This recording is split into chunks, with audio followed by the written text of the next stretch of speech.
1952, I was 34 years old. And we had just opened our law firm, Mandela and Temple. Now, we were not the only African lawyers in South Africa, but we were the only all-African law firm in South Africa. And every morning, there would be a line of people waiting to come into the office, just like at our doctor's office. And it was a wonderful thing to see the faces on the people, knowing that there was someone there to help them. And it was a time in my life that I was truly happy with the profession that I had chosen. In South Africa, under apartheid, it was a crime to walk under a white's only door. It was a crime to ride on a white's only bus.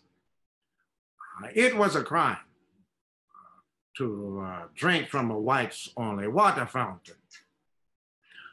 It was a crime to walk on a white's only beach. It was a crime to be out past 11 o'clock. And it was a crime to be employed at the wrong place. And it was a crime not to be employed at all. And it was a crime to live in the wrong place. And it was a crime not to have a place to live at all.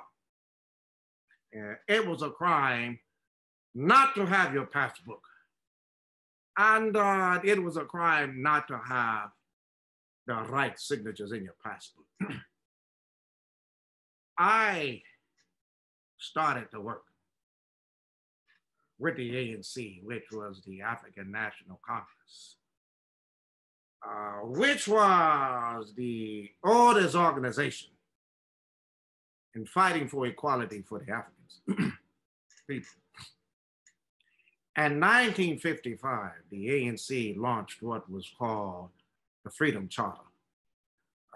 This Freedom Charter was a great beacon in the fight for South Africans. It was a lot like the Americans' Declaration of Independence.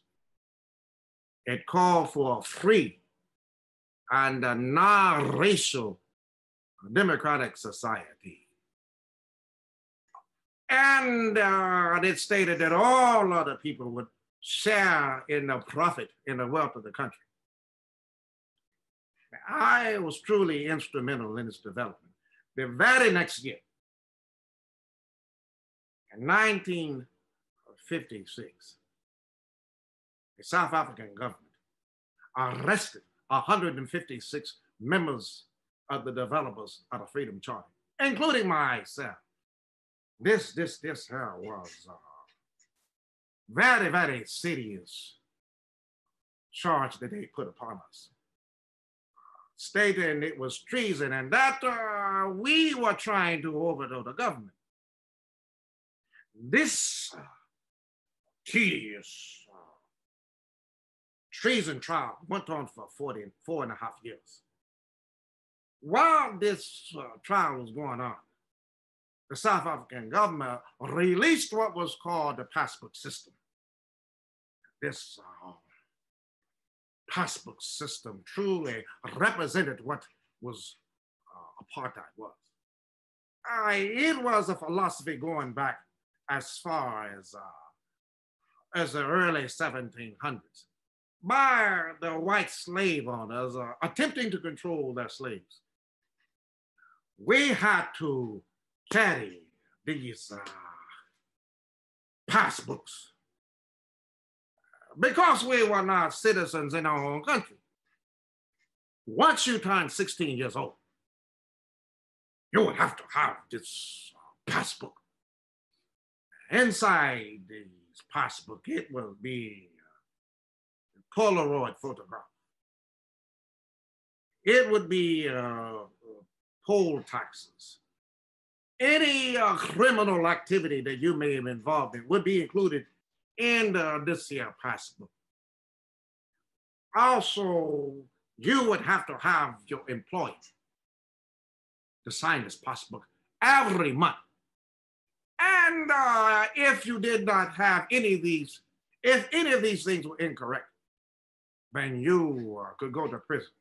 There have been many people that were sent to prison and never to be seen again. If you had a person who wanted to come and visit you, you would have to go to the local police precinct and inform them that you have a visitor coming. They would decide how long your visitor would stay in your house.